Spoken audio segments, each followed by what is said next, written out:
Hello, hi, and welcome back to my channel, My PhD Life. I hope everyone's doing great. And we have been talking a lot about the PhD program, what it involves, and what the life could be if you start doing a PhD program. I thought it is important to talk about who should do a PhD program and how should you make a choice of whether you should do a PhD or not.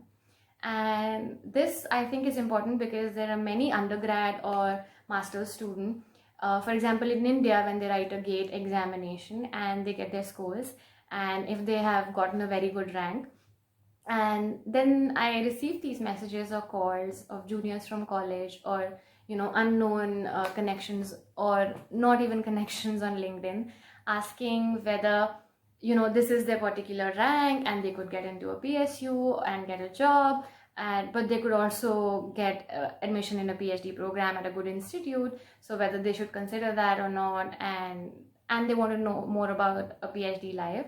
I hope this channel and the kind of videos that I'm making help all undergrads and master student out there to understand what it takes to do a PhD, what a PhD life looks like. And in this video, I'll try to address questions about what my thoughts are on who should do a PhD, or how should one take this decision about whether they should do a PhD or not.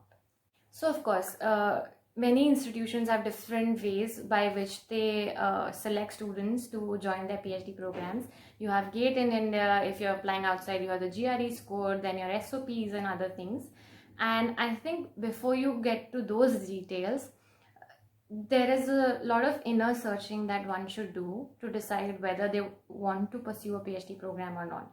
Because you could know the subject, ace an exam, and get a good score, but that doesn't answer the question of whether you should do a PhD or not. There are different answers that you have to discover to be able to decide that. So generally people consider doing a PhD program for two reasons. Either they are very, very passionate and curious about solving a particular scientific problem that they discovered during their undergrad or master's program, or they read somewhere and they got passionate about it, and they then started learning more about it, and they found out that okay, I need to pursue a PhD program through which I could do research and figure out the solution. Or the other reason for which people consider doing a PhD program is whether if they want to get into the field of academics and say become a university professor or a college professor, for which you need a PhD degree now. So earlier there were ways where you could do it without a PhD degree and join and then do a PhD program. But now, and that's an option still available, but most of the reputed institutes now ask you to have a PhD degree when you apply for an academic position. And that is another very popular and common reason for which individuals decide to pursue a PhD program.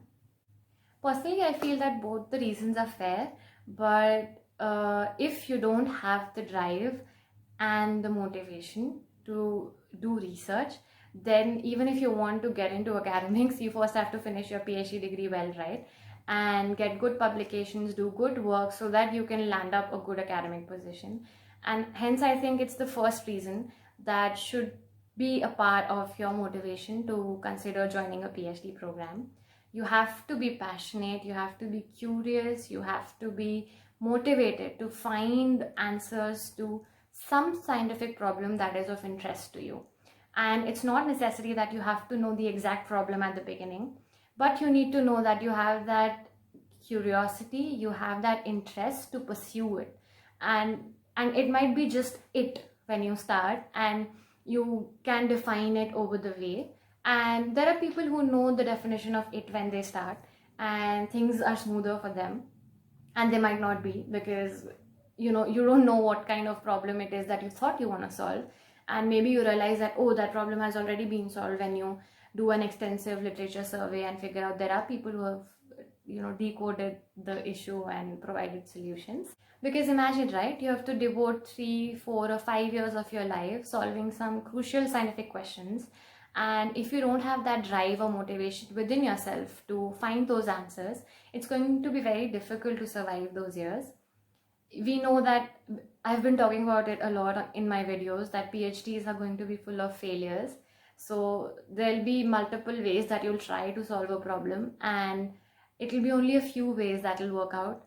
And obviously, to survive those tough phases and to have motivation to come back to work every day, to accept failures and design new experiments or new models and simulations to figure out answers, you need that internal drive and that internal motivation that brings you back to lab every day. Obviously, one can have patches of sad and disappointing days where you want to just take a break, and that's completely acceptable.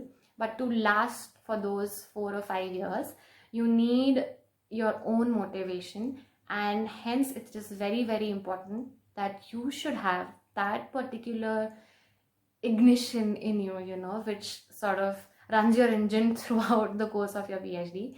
And that should be an important consideration if you want to join a PhD program. Another factor that I think students should make sure that they have within their personality is the openness to learn new things. Whenever you start on this journey of solving important novel scientific questions, obviously you have to learn a lot of new subjects, read a lot of literature which you might be unaware of or you don't understand that well at the beginning, and learn new computer languages or softwares or experimental techniques to be able to solve the problems that you're working on. And hence, openness to be able to learn new techniques and not being rigid of just applying things that you know is very, very important. There are two major classes of sort of research branches. So there is a set of people who do fundamental science, where they are taking fundamental scientific questions and trying to come up with theories to explain the phenomena that's been observed, or come up with a math that could solve an equation that has not been solved as of yet, and similar things.